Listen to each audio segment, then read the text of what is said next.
Hello, അസ്സലാമു അലൈക്കും. Welcome to Shaz kitchen. ഇന്നുണ്ടാക്കാൻ പോകുന്നത് ഒരു മസാല ദോശ റെസിപ്പിയാണ്. അതിലേക്ക് വേണ്ട സാധനങ്ങൾ എന്തെല്ലാമെന്ന് നോക്കാം. 1 കപ്പ് പച്ചരി, 1/4 ടീസ്പൂൺ ഉലുവ,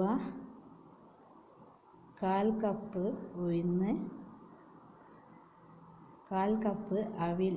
ഇവയെല്ലാം കൂടി കഴുകി വൃത്തിയാക്കി 4 മണിക്കൂർ കുതിർത്ത് വെക്കുക. അവിൽ അരിക്കുന്നതിന് 10 മിനിറ്റ് മുന്നേ കുതിർത്ത് വെച്ചാൽ മതി ട്ടോ. ഉഴുന്നും ഉലുവയും കൂടി പേസ്റ്റ് രൂപത്തിൽ അരക്കുക. അതിനുശേഷം അവിലും അരിയും കൂടി അരച്ച് ഒരു 5 മിനിറ്റ് കൈകൊണ്ട് മിക്സ് ചെയ്ത് ഒരു 6 മണിക്കൂർ റെസ്റ്റ് ചെയ്യാനായിട്ട് വെക്കുക.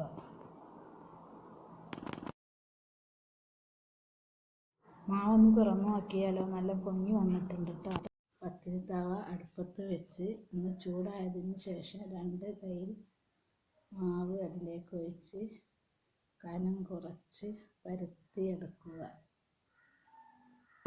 ദോശ ഒന്ന് മുരിഞ്ഞു വരാനായിട്ട് എണ്ണയോ നെയ്യോ പുരട്ടുക.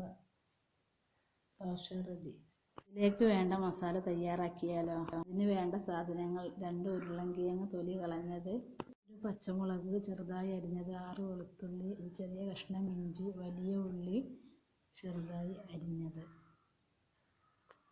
ഇതിലേക്ക് വേണ്ട പൊടികൾ: 1 ടീസ്പൂൺ കുരുമുളക് പൊടി, 1/2 ടീസ്പൂൺ മഞ്ഞൾപ്പൊടി, 1 ടീസ്പൂൺ മുളക് പൊടി, 1/2 ടീസ്പൂൺ വലിയ ജീരകം. ഒരു പാൻ അടുപ്പത്ത് വെച്ച് അതിലേക്ക് 2 ടീസ്പൂൺ വെളിച്ചെണ്ണ ഒഴിച്ച് 1/2 ടീസ്പൂൺ കടുകിട്ട് പൊട്ടിച്ചെടുക്കുക.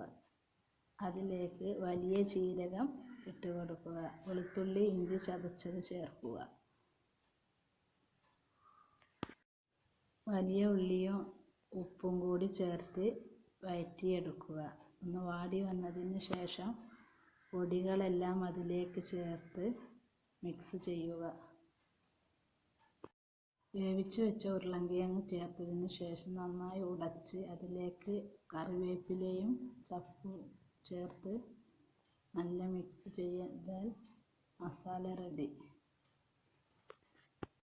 ഇഷ്ടപ്പെട്ടാൽ ലൈക്ക് ചെയ്യുക, ഷെയർ ചെയ്യുക, സബ്സ്ക്രൈബ് ചെയ്യുക. അടുത്ത വീഡിയോസുമായി വീണ്ടും കാണാം. ഇൻഷാ അല്ലാഹ്.